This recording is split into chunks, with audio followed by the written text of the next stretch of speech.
ইহুদিদের পাপের ধারণাটি বিচিত্র। মানুষ পাপ করে, কিন্তু ঈশ্বর আমাদের এত ভালোবাসেন যে তিনি তা উপেক্ষা করবেন। হয়তো তিনি সাময়িকভাবে রেগে যাবেন, কিন্তু অবশেষে মেনে নেবেন, কারণ তিনি আমাদেরকে অনেক বেশি ভালোবাসেন। কারণ আমরা বিশেষ মানুষ, আমরা সুবিধাপ্রাপ্ত, আমরা বাছাইকৃত জাতি, তাই আমরা যা খুশি তাই করতে পারি। আমরা তার অবাধ্য হলে তিনি অসন্তুষ্ট হন, কিন্তু ততটা না। এটা কিছু না। لن تمسنا النار إلا أياما معدودة. আগুনে পুড়তে হলেও তা অল্প কয়েকদিনের বেশি হবে না, এরপর সব ঠিক হয়ে যাবে। খ্রিস্টানদের পাপের ধারণাটি ছিল বেশ ভারী। খ্রিস্টানদের পাপের ধারণাটি ছিল আদম আলাইহিসসালাম সেই গাছের ফল খেয়েছিলেন, এবং যেহেতু তিনি সেই গাছের ফল খেয়েছিলেন, ঈশ্বর আদমের উপর এতটাই ক্রুদ্ধ হয়েছিলেন যে তিনি তাকে অভিশাপ দিয়েছেন। আমরা এই পৃথিবীতে মৃত্যুর সম্মুখীন হই আদমের ভুলের কারণে, এবং এই পৃথিবীতে আমাদের কঠোর পরিশ্রম ও কষ্ট করতে হয় আদম আলাইহিসসালামের ভুলের কারণেই। এই পৃথিবী অভিশপ্ত। তো তার পাপের কারণে গাছের ফল খাওয়ার সেই আদি পাপ বা প্রথম পাপের ফলে আমরা সবাই এর মূল্য দিচ্ছি এবং দিতেই থাকব। আর সেই মূল্য এতটাই ভারী যে আপনি যতই ভালো কাজ করেন না কেন তা যথেষ্ট নয়। আপনি মুক্তি পেতে পারবেন না। আপনি অত্যন্ত পাপী, আপনি অত্যন্ত বিপর্যস্ত। তাই তাদের এমন একজনকে দরকার ছিল, ঈশ্বরকে তার নিজের পুত্র হিসেবে কাউকে পাঠাতে হয়েছিল মানবজাতির পাপের মূল্য পরিশোধের নিমিত্তে উৎসর্গ হওয়ার জন্য। কারণ মানুষ যাই করুক না কেন কখনোই তাদের পাপের মূল্য শোধ করতে পারবে না। ঈশ্বরকে বিশেষ কাউকে পাঠাতে হয়েছিল তাদের পাপের মূল্য শোধ করার জন্য। এটাই পাপ সম্পর্কে তাদের ধারণা। আর কোরআন যা বলছে তা হলো, এটি আমাদেরকে আদম আলাইহিসসালামের ঘটনার প্রথম পাপটির প্রসঙ্গে নিয়ে যায়। যদি আপনি এটাকে পাপ বা ভুল বলতে চান একজন মানুষের দ্বারা সংঘটিত, সেটি ছিল প্রথম অবাধ্যতা। কোরআন আমাদেরকে আদম আলাইহিসসালামের ঘটনায় ফিরিয়ে নিয়ে যায়। সংক্ষিপ্ত এই আলোচনায় আমরা যা শিখব তার মধ্যে একটি হলো, যেই মুহূর্তে তারা দুজনেই সেই গাছের ফল খেলেন আলাইহিমাসসালাম, আল্লাহ আজ্জা ওয়া জাল্লা বলছেন, بدت لهما سوآتهما. সহজভাবে বলতে গেলে তাদের পোশাক খুলে গিয়েছিল। আদম এবং হাওয়া দুজনেই তৎক্ষণাৎ বিবস্ত্র হয়ে গিয়েছিলেন। আপনি হয়তো ভাবছেন কেন আল্লাহ আমাদেরকে এটা বললেন। প্রসঙ্গক্রমে বাইবেলে এই ঘটনাটি সম্পূর্ণ ভিন্ন। শুধুমাত্র তাদের পোশাকই সরানো হয়নি, তারা লজ্জিত হয়েছিলেন এবং তারা গাছ বা ঝোপের আড়ালে লুকাতে শুরু করেছিলেন। আর ঈশ্বর তাদের উপর রেগে যান এবং তিনি চারপাশে খুঁজতে শুরু করেন, কিন্তু খুঁজে পাননি। এটা খ্রিস্টানদের বর্ণনা। অবশেষে তিনি তাদেরকে খুঁজে পান এবং তাদের অভিশাপ দেন। কোরআনের বর্ণনাটি অবশ্যই তেমন নয়, কারণ আল্লাহ হলেন আল আলিম। তাদের পোশাক খুলে গিয়েছিল, আল্লাহ এইটুকু উল্লেখ করেছেন। بدت لهما سوآتهما. তাদের দেহ অনাবৃত হয়ে গেল এবং তারপর তারা জান্নাতের পাতা দিয়ে নিজেদেরকে ঢাকতে শুরু করলেন। وطفقا يخصفان عليهما من ورق الجنة. তারা এটাই করতে শুরু করলেন। প্রশ্ন হলো, আমরা এটা থেকে কি শিখতে পারি? কেন আল্লাহ আমাদেরকে এই খুঁটিনাটি বলছেন? আল্লাহ আজ্জা ওয়া জাল্লা সম্ভবত এই আয়াতে পাপ এবং বিবস্ত্র হওয়ার মধ্যে একটা সংযোগ স্থাপন করেছেন। সেই সংযোগটি কি? সংযোগটি হলো, যখন আমি পাপ করি, যখন আপনি পাপ করেন, মানুষ তা দেখে না, কেউ তা দেখে না। আপনি এমন কাজ করতে পারেন যা সম্পর্কে কেউ জানে না। আপনি কারো সামনে চিহ্নিত নন, কোনো ক্যামেরা চালু ছিল না, কোনো সাক্ষী ছিল না, তাই না? মানুষ জানে না, আপনার বাবা মা জানে না, আপনার জীবনসঙ্গী জানে না, আপনার ভাই বোন জানে না, মানুষ জানে না। প্রথম যে শিক্ষা আল্লাহ আমাদেরকে দিচ্ছেন, কে জানলো বা না জানলো তাতে কিছু যায় আসে না। প্রত্যেকবার পাপ করার সময় আপনি যেন আল্লাহর সামনে বিবস্ত্র, আপনি আল্লাহর সামনে উন্মোচিত এবং আপনি নিজের সামনে উন্মোচিত। পাপের দুজন সাক্ষী থাকে। প্রথম সাক্ষী হলেন স্বয়ং আল্লাহ এবং দ্বিতীয় সাক্ষী আপনি নিজে। সেখানে অন্য কেউ ছিল কিনা তা বড় বিষয় নয়। যদি অন্য কেউ সেখানে থাকতো আপনি লজ্জিত হতেন। আল্লাহ যা বলছেন, আসলে আপনার ভিতরে এমন কিছু আছে, আমার ভিতরে এমন কিছু আছে যা এমনিতেই আমাদেরকে লজ্জিত করে। আমাদের ভিতরে একটি বিবেক আছে। এটা এমন, আল্লাহ আদম আলাইহিসসালামের কাছে প্রকাশ করেননি যে তোমার পোশাক পরা উচিত। তখনও এই ধরনের কোনো শিক্ষা ছিল না। যদিও এমন কোনো শিক্ষা ছিল না, তবুও যেই মুহূর্তে পোশাক খুলে গেল তারা সাথে সাথে নিজেদের ঢাকার চেষ্টা করলেন, কারণ তারা লজ্জা অনুভব করছিলেন। তারা বিব্রত ও লজ্জিত বোধ করছিলেন। আল্লাহ তাদেরকে অপমানিত বোধ করতে বলেননি। আল্লাহ সেটা মানুষের ফিতরাতের মধ্যে, মানুষের স্বভাবের মধ্যে দিয়ে দিয়েছেন। আমার ভিতরে এমন কিছু আছে এবং আপনার ভিতরে এমন কিছু আছে যা বলে যে এটা একটা লজ্জাজনক বিষয়। এজন্য না যে মানুষ জেনে ফেলবে, বরং এটা আমার নিজের আত্মার জন্যই লজ্জাজনক। আমি এমন হতে চাই না, আমি নিজেকে অপমানিত করতে চাই না। আর তারা মরিয়া হয়ে যে কোনো উপায়ে নিজেদেরকে ঢাকার চেষ্টা করছিলেন, ঠিক যেমন আমরা কোনো ভুল করে ফেললে নিজেদেরকে যে কোনো উপায়ে ঢাকতে চাই। একটা মরিয়া ভাব থাকে। এটা শুধুমাত্র মানুষের চোখের আড়ালে নিজেদের ঢাকা নয়, নিজেকে ঢাকার আরও একটি মাত্রা রয়েছে। আর তা হলো, যখন আমি কোনো ভুল করি তা স্বীকার করা আমার জন্য কঠিন। আমি ভান করতে চাই যে আমি বিবস্ত্র নই। নিজেকে রক্ষা করার জন্য, নিজেকে ঢাকার জন্য আমি সম্ভাব্য সব কিছুই করি। আপনি হয়তো এমন মানুষ চিনেন যাদের কাছে গিয়ে যদি বলেন, আপনি কি কখনো ভুল করেছেন? তারা বলে, না, আমি কখনো ভুল করিনি। আপনি কিসের কথা বলছেন? আমার একমাত্র ভুল ছিল আপনার কথা শোনা। তারা স্বীকার করে না যে তারা ভুল করে। তারা স্বীকার করে না যে তারা ভুল। অনেক ক্ষেত্রে আপনার পরিবারেই এমন মানুষ থাকে। আর যখন একজন মানুষের জন্য স্বীকার করা কঠিন হয় যে আমি আমার জীবনে কখনো ভুল কিছু বলিনি, তারা নিজের কাছেও তা স্বীকার করতে পারে না। জানেন এটা কি? তারা নিজেদেরকে ঢাকতে মরিয়া। তারা নিজেদেরকে একটি নেতিবাচক রূপে দেখাটা মেনে নিতে পারে না। তাই তাদের ভান করতে হয় যে কখনো কোনো ভুল হয়নি। তারা ঢাকতে থাকে এবং ঢাকতে থাকে। তাই এখন সেই অবস্থা থেকে আল্লাহ বর্ণনা করছেন। فعصى آدم ربه। এটা অনুবাদ করা কঠিন, কারণ নবীদের প্রতি আমাদের ইসমাত রয়েছে, নবীদের জন্য আমাদের সম্মান ও মর্যাদা রয়েছে। কিন্তু আল্লাহ যা বলার তাই বলেন, তাই না? والله يقول الحق وهو يهدي السبيل। আল্লাহ সত্য বলেন এবং তিনি সত্য প্রকাশে রাখঢাক করেন না। আয়াতটির আক্ষরিক অর্থ হল আদম আলাইহিসসালাম তার রবের অবাধ্য হয়েছিলেন।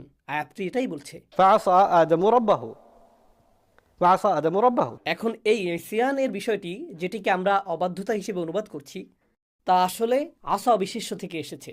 আসা অর্থ লাঠি বা ছড়ি, যেমন মুসা আলাইহিসসালামের আসা, তাই না? আর আসার ধারণাটি হলো সুলভ, কোনো কিছু কঠিন হওয়ার ধারণা, কোনো শক্ত জিনিস। পাপের ধারণাটি হলো আমার এবং আপনার হৃদয় স্বাভাবিকভাবেই কোমল হওয়ার কথা। এটা আল্লাহর স্মরণে পরিপূর্ণ থাকার কথা।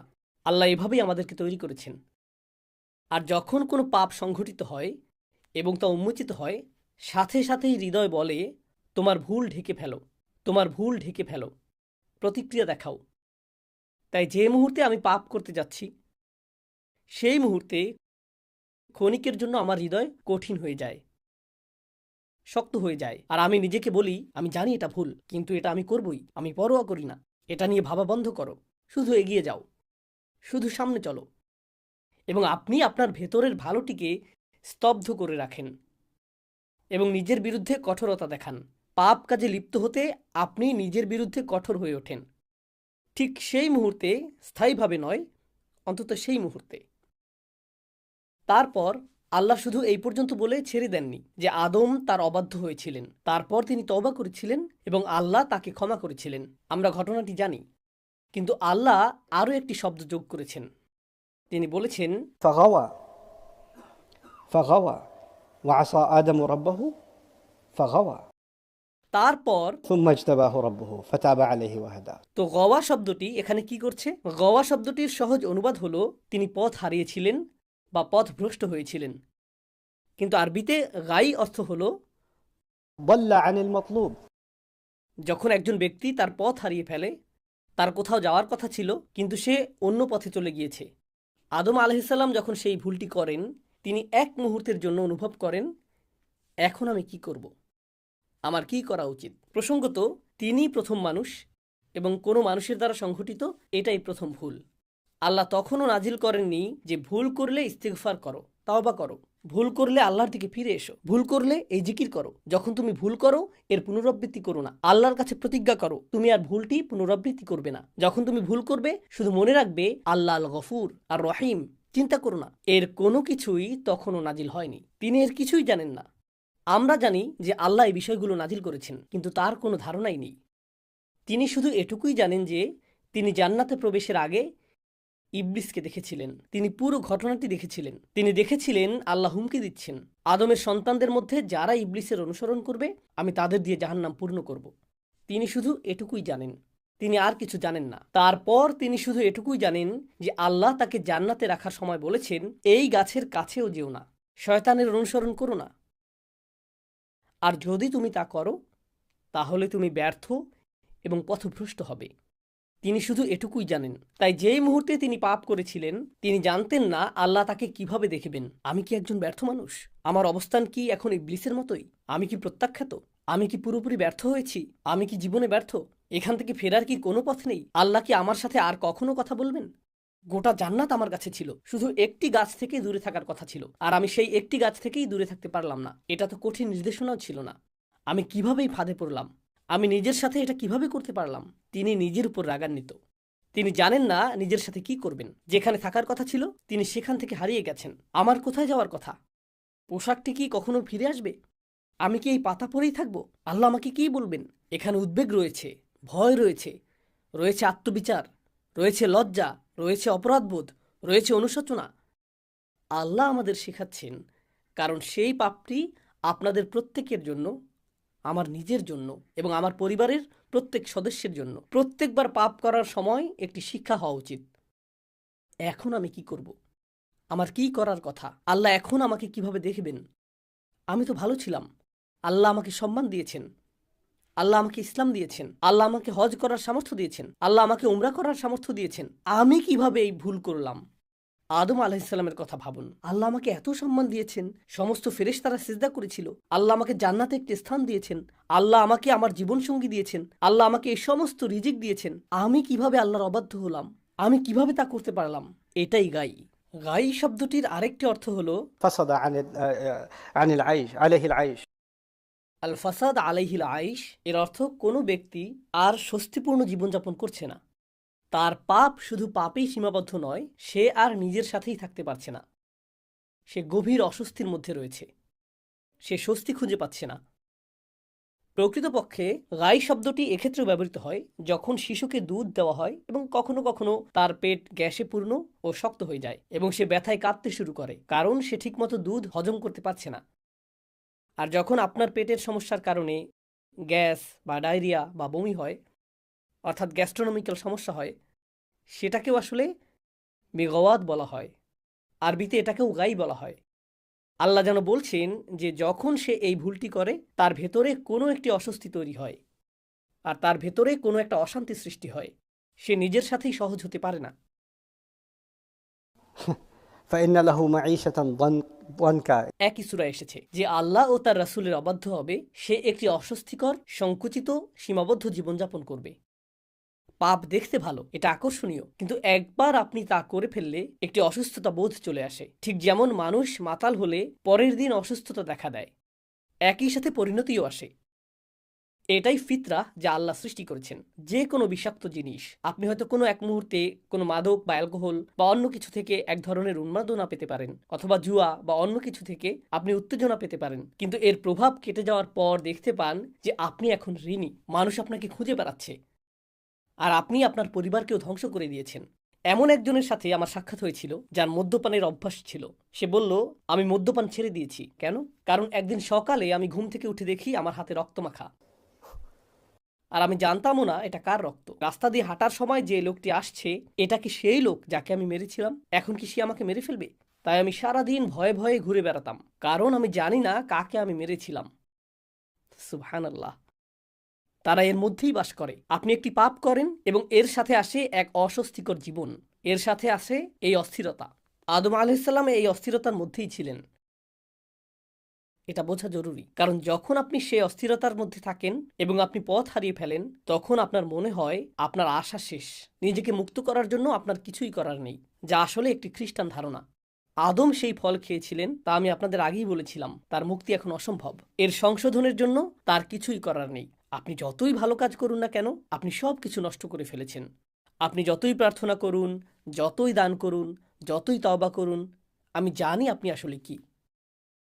আমি জানি আপনার ভিতরের শয়তানি। আপনি যথেষ্ট ভালো নন। আপনার সকল কাজ মূল্যহীন। আর জানেন, ইবলিস এই ধারণাটি মুসলিমদের কাছে বিক্রি করতে খুব পারদর্শী।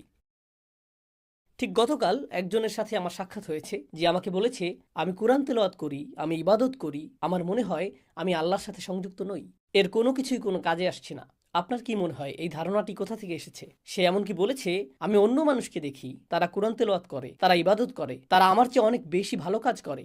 আপনার এই ধারণা কোথা থেকে আসে? আপনি ভাবেন তারা ভালো কাজ করছে, আর আপনার আমল কোনো কাজেই আসছে না। তুলনার এই ধারণা কে চায় আপনি তুলনা করেন? ইবলিস চায় আপনি তুলনা করেন, কারণ সে তুলনা করেছিল।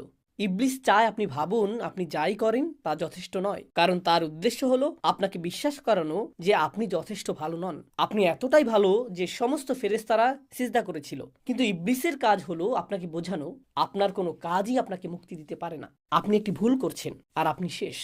কেন? কারণ ইবলিস একটি ভুল করেছিল এবং সে বিশ্বাস করেছিল সে শেষ। সুতরাং সে চায় আপনি তাই বিশ্বাস করুন যা সে বিশ্বাস করে। আসলে এটাই গাই। যেমনটি আল্লাহ বলেছেন, আদম ভুল করার পর এই গাই অনুভব করেছিলেন। হারিয়ে যাওয়ার এই অনুভূতি, এই অস্বস্তি, এই যে আমি আমার পথ হারিয়ে ফেলেছি, আমি যেখানে ছিলাম সেখানে নেই, ঠিক এই অনুভূতিটাই ইবলিস অনুভব করেছিল। সে আল্লাহকে বলেছিল فبما أغويتني একই শব্দমূল থেকে, আপনি আমাকে গাই অনুভব করিয়েছেন এবং সেই কারণেই আমি তাদেরকে পথভ্রষ্ট করব। সে অনুভব করেছিল যে সে গাইয়ের অভিজ্ঞতা লাভ করেছে, তাই সে চায় আদম সন্তানেরা এবং স্বয়ং আদমও গাইয়ের অভিজ্ঞতা লাভ করুক। فغوى এবং এই দুর্বল মুহূর্তে খ্রিস্টানরা বলে আপনার মুক্তি অসম্ভব। আমি আরেকটি প্রোগ্রামে দর্শকদের বলেছিলাম যে আপনি যদি বিশ্বজুড়ে পুরনো গির্জাগুলিতে যান, আপনি লক্ষ্য করবেন বিশেষ করে ক্যাথলিক গির্জাগুলোতে তাদের জানালাগুলো খুবই অন্ধকার। তাদের জানালায় কালো দাগ থাকে। দেখবেন ভবনটি খুবই অন্ধকারাচ্ছন্ন, খুব উঁচু ছাদ, আর ভেতরে প্রবেশ করলে আপনি এক প্রকার ভয় পেয়ে যাবেন। বড় গির্জা আছে এমন শহরগুলিতে, যদি কখনো ঘুরে থাকেন, যদি আপনি কোনো মসজিদের কাছে যান, আপনি স্বস্তি অনুভব করবেন। কোনো গির্জার পাশ দিয়ে হেঁটে গেলে হাঁটার গতি বাড়িয়ে দেন, তাই না? আপনি যদি একটি বড় গির্জায় প্রবেশ করেন, দেখবেন সেখানে অনেক অন্ধকার। সামনের দিকেই যিশু অথবা মেরির কোনো চিত্র বা দেয়ালে খোদাই করা মূর্তি থাকে এবং সেটি সবসময় সাদা বা স্বচ্ছ কাচ দিয়ে করা হয়, কালো কাচ নয়। কেন? কারণ তারা চায় সেখান থেকে সূর্যের আলো ভেতরে আসুক, যাতে আপনি অনুভব করেন যে আপনার জীবন অন্ধকারে ঘেরা এবং আলো একমাত্র যিশুর কাছেই রয়েছে। ইসলামে এই ধারণাটি এরকম, মূলত আপনার ভেতরে একটি আলো রয়েছে, আপনার ভেতরে একটি ফিতরা রয়েছে এবং সেই প্রত্যাদেশ আল্লাহ আমাদের যে বার্তা দিয়েছেন সেটিও আলো। আপনার ভেতরের আলো আল্লাহর বাণীর আলোর সাথে মিলিত হয়। আল্লাহ এটিকে বর্ণনা করেছেন নূরুন আলা নূর হিসেবে। তিনি এটিকে এভাবেই বর্ণনা করেছেন। তাদের ধারণা হলো আপনি অন্ধকারে রয়েছেন এবং আলো খুঁজে পাওয়ার একমাত্র মাধ্যম এমন কেউ যাকে রক্তাক্ত করে উৎসর্গ করা হয়েছিল। سبحان الله আল্লাহ আমাদের চমৎকার একটি ধর্ম দিয়েছেন, যেখানে আমরা ভুল করলেও এর অর্থ এই নয় যে আমাদের আলো অদৃশ্য হয়ে গেছে। এর অর্থ এই নয় যে আমরা এখন শেষ হয়ে গেছি, আমরা ভেঙে পড়েছি।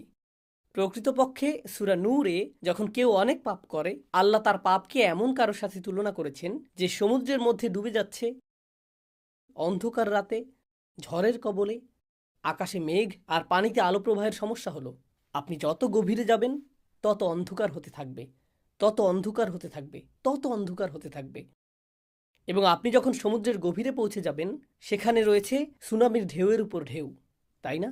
موج من فوقه سحاب আল্লাহ এভাবেই বর্ণনা করেছেন। সে তলদেশে রয়েছে। এখন এই ব্যক্তিটি সমুদ্রের তলদেশে, সেখানে কোনো আলো নেই। আর তারপর আল্লাহ বলছেন, إذا أخرج يده لم يكد يراها তিনি বলেননি যে, إذا أخرج يده لم يرها তিনি বলেছেন যখন সে সমুদ্রের তলদেশে হাত বের করে, আপনি ভাবতে পারেন যে আল্লাহ বলবেন হাত বের করলে, এমনকি সে তার হাতও দেখতে পায় না।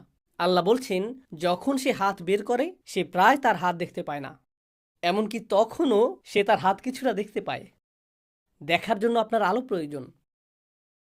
আর আল্লাহ বর্ণনা করছেন যে আপনি সমুদ্রের তলদেশে আছেন যেখানে কোনো আলো নেই। তাহলে আলোটা আসছে কোথা থেকে? আপনি কিভাবে আপনার হাত কিছুটা দেখতে সক্ষম হচ্ছেন? আপনার ভেতরে একটি আলো রয়েছে, আপনার ভেতরে একটি আলো রয়েছে এবং সেই আলোই আপনার এবং আমার তওবা করার জন্য যথেষ্ট। এখন আমি আপনাদের থেকে বিদায় নেওয়ার আগে আল্লাহর এই বাণীগুলোকে লক্ষ্য করুন। আল্লাহ বলেছেন আদম পিছলে গিয়েছিলেন, তিনি পতিত হয়েছিলেন, তিনি পথ হারিয়েছিলেন আলাইহিসসালাম। তিনি জানেন না তিনি কি করবেন। তিনি এমনকি জানেন না কিভাবে আল্লাহর কাছে ক্ষমা চাইতে হয়। তিনি এমনকি জানেন না যে কি করলে আল্লাহ সন্তুষ্ট হবেন।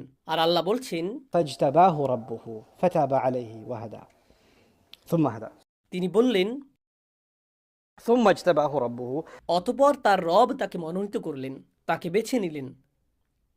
বেছে নিলেন কেন? আল্লাহ এমন কাউকে বেছে নেবেন যে ব্যর্থ হয়েছে? আপনি তো সফল মানুষদের বেছে নেন। আপনি এমন কাউকে বেছে নেন যে কিছু অর্জন করেছে, তখনই আপনাকে বেছে নেওয়া হয়। আপনি সেরা মানুষ বেছে নেন। আপনি এমন মানুষ বেছে নেন যারা ভুল করে না, আল্লাহ বলেছেন তিনি আদম আলাইহিসসালামকে ঠিক সেই মুহূর্তে বেছে নেন যখন তিনি ভুলটি করেছিলেন। ভুল করলে আমাদের রব আমাদেরকে ত্যাগ করেন না। প্রকৃতপক্ষে সেই মুহূর্তেই তিনি আমাদেরকে বেছে নেন। তাহলে এর অর্থ কি? তিনি আমাদেরকে এমন বাণী শিখানোর মাধ্যমে বেছে নেন যা আমরা তার কাছে প্রত্যাবর্তনের জন্য বলতে পারি। এটা আল্লাহর পক্ষ থেকে একটা সম্মান। অধিকাংশ মানুষ জানে না কিভাবে সৃষ্টিকর্তার কাছে ফিরে আসতে হয়, তারা জানে না। এবং আদম আলাইহিসসালামকে সেই শব্দগুলো দেয়া হয়েছিল। ربنا ظلمنا أنفسنا وإن لم تغفر لنا وترحمنا لنكونن من الخاسرين। তাকে এই অসাধারণ শব্দগুলো প্রদানের জন্য বেছে নেওয়া হয়েছিল। আমরা নিজেদের উপর জুলুম করেছি, আর আপনি যদি আমাদের ক্ষমা না করেন এবং আপনার করুণা না দেখান, তবে আমরা অবশ্যই ক্ষতিগ্রস্তদের অন্তর্ভুক্ত হব। কি চমৎকার কথা! আদম আলাইহিসসালামকে জান্নাত থেকে বের করে পৃথিবীতে নামিয়ে দেয়া হয়েছিল। আদম আলাইহিসসালাম আল্লাহর অবাধ্য হয়েছিলেন, তার পোশাক খুলে নেওয়া হয়েছিল। আদম আলাইহিসসালামের সাথে অনেক লজ্জাজনক ঘটনা ঘটেছে, এবং সেই সমস্ত লজ্জার শেষে তিনি এই শব্দগুলোর মাধ্যমে আল্লাহর দিকে ফিরেন এবং বলেন, হে আল্লাহ, আপনি যদি ক্ষমা না করেন এবং রহমত প্রদর্শন না করেন, আমি ক্ষতিগ্রস্তদের অন্তর্ভুক্ত হব। এর অর্থ কি? আমি এখনো ক্ষতিগ্রস্তদের অন্তর্ভুক্ত নই। যা কিছু ঘটেছে, এখনো আমি খসির নই, এখনো ক্ষতিগ্রস্ত নই। আমি ক্ষতিগ্রস্ত হব যদি আপনি আমাকে ক্ষমা না করেন। তিনি বিশ্বাস করেন না যে আল্লাহ তাকে ক্ষমা করবেন না, বা তিনি ক্ষমার অযোগ্য, তিনি তা বিশ্বাস করেন না।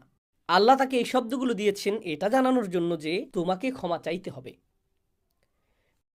খ্রিস্টান ধারণাটি হলো তুমি ক্ষমার অযোগ্য। ইহুদি ধারণাটি ছিল তোমার ক্ষমা চাওয়ারই প্রয়োজন নেই, ঈশ্বর তোমাকে অনেক বেশি ভালোবাসেন, তিনি নিজে থেকেই ক্ষমা করে দিবেন। আদমকে বলা হচ্ছে তোমার ক্ষমা নিশ্চিত নয়, বরং তোমার শাস্তিও নিশ্চিত নয়। তোমাকে দেখাতে হবে যে তুমি সত্যি অনুতপ্ত। সুতরাং তুমি যা করেছ তার জন্য তোমাকে দায়িত্ব নিতে হবে। রব্বানা যালামনা আনফুসানা, আমি দায়িত্ব নিচ্ছি। হে আল্লাহ, আমরা নিজেদের প্রতি জুলুম করেছি, এখন আমরা আপনার ক্ষমা চাই। আর যদি আমরা আপনার ক্ষমা না পাই, তবে আমরা ক্ষতিগ্রস্তদের অন্তর্ভুক্ত হব। وإن لم تغفر لنا وترحمنا لنكونن من الخاسرين। সুতরাং আল্লাহ বলেন, ফাতাবা আলাইহি, যখন আপনি আন্তরিকভাবে আল্লাহর দিকে ফিরেন, তখন ভুলটা কি ছিল তা কোনো বিষয় নয়। কিন্তু ভুলের আগে এবং ভুলের পরে দুটি ভিন্ন জীবন। ভুলের আগে তিনি ছিলেন জান্নাতে, ভুলের পরে তিনি পৃথিবীতে, তাই না?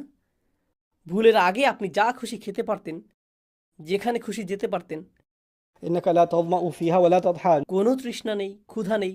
এটা ছিল ভুলের আগের জীবন। ভুলের পরে ছিল পরিশ্রম, পরিবর্তিত আবহাওয়া, বিপদ আপদ। জীবন এখন ভিন্ন। আপনি হয়তো বলতেন, আল্লাহ আমাকে কত ভালোবাসতেন, জান্নাত ছিল আমার, আর এখন আমাকে এই পৃথিবীতে থাকতে হচ্ছে, জীবন এখানে কঠিন। ইস, আমি যদি কখনোই ভুল না করতাম।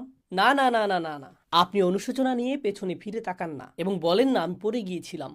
এর অর্থ শুধুমাত্র এই যে একটি ভুলের পরে আল্লাহ আপনাকে একটি নতুন বাস্তবতা দেন, এবং এখন আপনাকে সেই নতুন বাস্তবতার মুখোমুখি হতে হবে। আগামীকাল হবে আরেকটি বাস্তবতা, পরশু হবে আরেকটি বাস্তবতা। প্রতিটি নতুন বাস্তবতার সাথে আপনি হয়তো ভিন্ন ধরনের ভুল করার চ্যালেঞ্জের সম্মুখীন হবেন। আপনি এবং আমি যখন জীবনে যাত্রা অব্যাহত রাখব, নতুন ধরনের চ্যালেঞ্জ আসতে থাকবে, নতুন ধরনের ভুলের সুযোগ আসতে থাকবে, এবং আমরা সেগুলো এড়ানোর জন্য সর্বোচ্চ চেষ্টা করব। কিন্তু কখনো কখনো আমরা পিছলে যাব এবং পড়ে যাব। আর যখন আমরা পিছলে যাই এবং পড়ে যাই, আমরা বলবো না যে ইস, গত রমজান আমি কত ভালো ছিলাম, আমি জানি না এখন আমার কি হয়েছে। আমি যখন হজ করেছিলাম তখন অনেক ভালো ছিলাম, আমি আল্লাহর অনেক কাছাকাছি ছিলাম, জানি না কিভাবে সব তালগোল পাকিয়ে ফেলেছি, আমি এখন একজন ব্যর্থ মানুষ। আপনি পেছনে ফিরে তাকাতে থাকবেন না এবং বলবেন না যে আগের অবস্থা ভালো ছিল, এখন কি হলো। কারণ যদি তেমনটা ঘটতো, আদম আলাইহিসসালাম পেছনে ফিরে তাকাতেন, ও মাই গড, জান্নাতের ফল কত চমৎকার ছিল, এখন আমাকে এই কলা খেতে হচ্ছে। তিনি জীবনকে সেভাবে দেখেননি। তিনি শুধু বুঝেছেন আল্লাহর কাছ থেকে তার শুধুমাত্র এখন ক্ষমাই প্রয়োজন, এবং সেই ক্ষমা পাওয়ার সবচেয়ে সহজ উপায় হলো শুধু আন্তরিকভাবে আল্লাহর কাছে ক্ষমা চাওয়া এবং নিজের জীবন নিয়ে এগিয়ে যাওয়া। সামনে এগিয়ে চলা, পেছনে নয়, সামনে এগিয়ে যাওয়া। তিনি এমনকি আল্লাহকে কখনোই জিজ্ঞেস করেননি, হে আল্লাহ, আমি কি জান্নাতে ফিরে যেতে পারি? আমি দুঃখিত, আমি কি ফিরে যেতে পারি?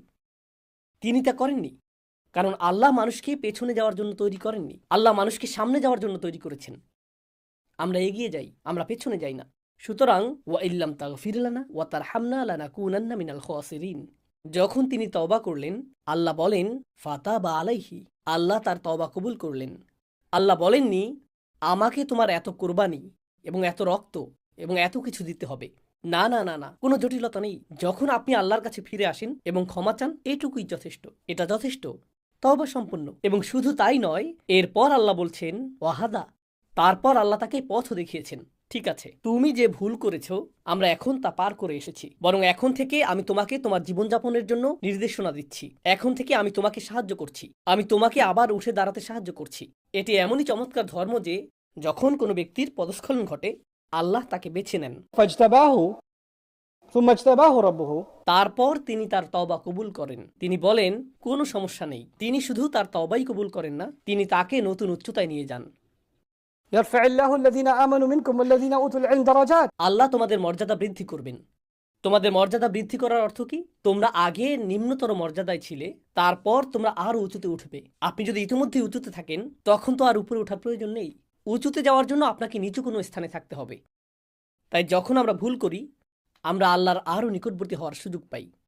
আমরা হেদায়েতের পথেই নিজেকে প্রতিজ্ঞাবদ্ধ রাখার সুযোগ পাই। শুধু তওবার দোয়া করাই যথেষ্ট নয়, এটা যথেষ্ট নয়। এই বিষয়টি দিয়েই আমি উপসংহার টানছি। আয়াতটি বলছে আমাদেরকে আল্লাহর কাছে ক্ষমা চাইতে হবে এবং তারপর আমাদেরকে আল্লাহর হিদায়াত গ্রহণ করতে হবে। এর দুটি অংশ, ক্ষমা চাও এবং তারপর তার হিদায়াত গ্রহণ করো। আদম আলাইহিস সালামকে পৃথিবীতে পাঠানোর সময়ও তিনি এটাই বলেছিলেন। فإما يأتينكم مني هدى فمن تبع هداي فلا خوف عليهم ولا هم يحزنون অবশ্যই হেদায়েতের প্রতি প্রতিজ্ঞাবদ্ধ থাকবে।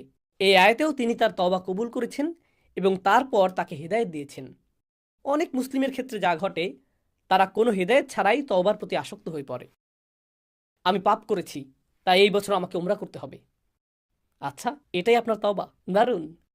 আমি ইতিকাফে বসবো, এটাই আমার তওবা। আর তারপর একই ভুল, তারপর তওবা, তারপর একই ভুল, তারপর তওবা। এখানে যা অনুপস্থিত তা হলো তওবার পরে হেদায়েতের প্রতি প্রতিজ্ঞাবদ্ধ হওয়া উচিত, তাই না? সেই অংশটি অনুপস্থিত। তাই আপনি তওবা এবং পাপের মধ্যে দুলতে থাকেন। আল্লাহ বলেছেন وليست التوبة للذين يعملون السيئات তওবা তাদের জন্য গ্রহণযোগ্য নয় যারা একই পাপ বারবার করতে থাকে। আপনি এটা নিয়ে তামাশা করছেন। আপনি পাপ করেই যাচ্ছেন, এরপর তওবা করছেন, এরপর করেই যাচ্ছেন, আর তওবা করছেন। নিজেকে বিকশিত করছেন না। আপনি ভুল থেকে শিক্ষা নিচ্ছেন না। আপনাকে ভুল থেকে শিখতে হবে, এটিকে আপনার শিক্ষা হিসেবে দেখতে হবে। এখন আপনার কাছে হেদায়েত রয়েছে, আপনি পরবর্তী পদক্ষেপ গ্রহণ করুন। আগামীকাল হয়তো ভিন্ন ধরনের ভুল হবে, কিন্তু আপনি যদি একই ধরনের ভুলের পুনরাবৃত্তি করতে থাকেন এর অর্থ আপনি এবং আমি শিখতে অস্বীকৃতি জানাচ্ছি। এর অর্থ এটাই। সেক্ষেত্রে আমরা আল্লাহর হেদায়েত গ্রহণ করছি না। সুতরাং আমি প্রার্থনা করি আল্লাহ যেন আমাদেরকে হতাশায় নিমজ্জিত না করেন যখন আমরা ভুল করি, যেমনটি খ্রিস্টানরা করে থাকে। আমরা যেন এমন মানুষ না হই যারা মনে করে আমরা যদি চরম বেদনার মধ্যে দিয়ে না যাই আল্লাহ আমাদের ক্ষমা করবেন না, কারণ এই ধর্মটি তেমনটা নয়। একই সাথে আমি আশা করি আমরা যেন এমন মানুষ না হয়ে যাই যারা তওবাকে হালকাভাবে নেয়, যেমনটি অন্যান্য জাতিরা করেছিল। তাদের এর প্রয়োজন নেই। এটা প্রায় এমন যেন এটা স্বয়ংক্রিয়ভাবে দেওয়া হবে। আমরা তো এমনিতেই বাছাইকৃত জাতি। কিছু মানুষের মনোভাব এরকম, আমরা মুহাম্মদ সাল্লাল্লাহু আলাইহি সাল্লামের উম্মত। শেষ পর্যন্ত আল্লাহ আমাদেরই ভালোবাসেন, তিনি আমাদের বাছাই করেছেন, তাই চিন্তিত হওয়ার কিছু নেই। তো লান তামাসসানান নারু ইল্লা আইয়াম মাদুদাত, এই আয়াতের মুসলিম ভার্সনও রয়েছে। আমাদের সঠিক ধারণা থাকা প্রয়োজন পাপ সম্পর্কে, সঠিক ধারণা থাকা প্রয়োজন মুক্তি সম্পর্কে, সঠিক ধারণা থাকা প্রয়োজন পুনরায় উঠে দাঁড়ানো সম্পর্কে। আমি দোয়া করি আল্লাহ যেন আমাদের প্রত্যেককে পুনরায় উঠে দাঁড়াতে এবং তার আরও নিকটবর্তী হতে সাহায্য করেন এবং আমাদের সমস্ত ভুল ক্ষমা করে দেন। بارك الله لي ولكم في القرآن الحكيم ونفعني وإياكم بالآيات والذكر الحكيم